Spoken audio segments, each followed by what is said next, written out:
when these camp kids head down the Fiery Gizzard Trail. They're doing more than just walking through the woods. They're hiking in history. It's its own little microcosm of an ecosystem and an environment that is so rich and so almost untouched, even through geological time and ages. Everything here is what's been here for hundreds of millions of years. Stopping along the way to learn more about what's around them. Now I have a piece of flint here. When you hit it with another rock, instead of crumbling and breaking like the sandstone would, it actually chips. The kids begin to see that everything here has a story to tell. From a fossilized piece of shale. Grundy County used to be a shale-sea and marshy swampland. Shale is mud that has turned to stone before the age of the dinosaurs. To towering trees.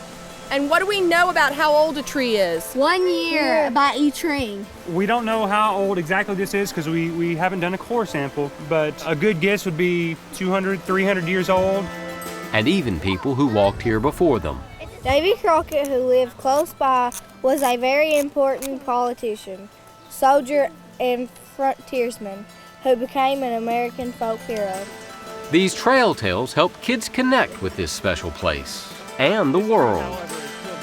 You're putting children in an environment where they're naturally going to be curious, and you're willing to be curious with them, and you're willing to ask questions with them, and you're interested in the stories behind things with them. And that, I think, just shows them the value of that, and hopefully they'll keep that with them. When you think about the fact we're one of the most biologically diverse places in the world, you start to think, you know, wow, that's the whole world. It gives them a little bit of pride in the area where they live. A little pride can go a long way. Growing up in rural Grundy County, where 40% of children live in poverty, many of these kids face challenges no child should ever face.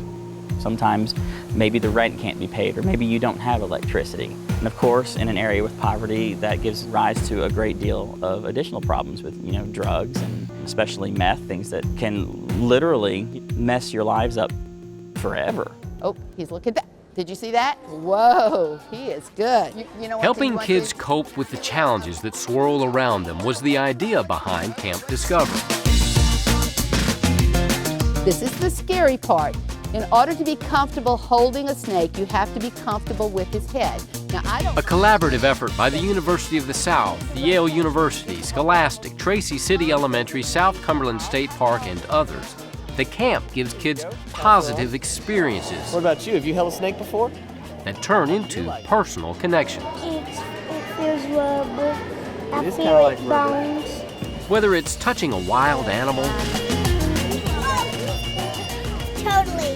The frog. reading stories that share life lessons, She rustled her wings, climbed into the sky, and disappeared over my head.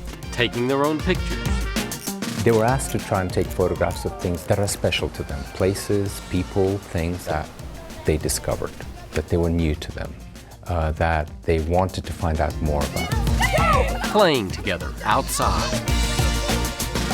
The kids love being outside. They enjoy the freedom. Visiting people and places in their community. Or writing in a journal. Everything the kids do at camp has an impact. They have experiences that they would never have normally in their everyday lives. You know, even something as small as the snacks that we provide, because what we do is we do a lot of fresh fruit whenever we can. I had a child last year who said, this is the first time I've ever had watermelon.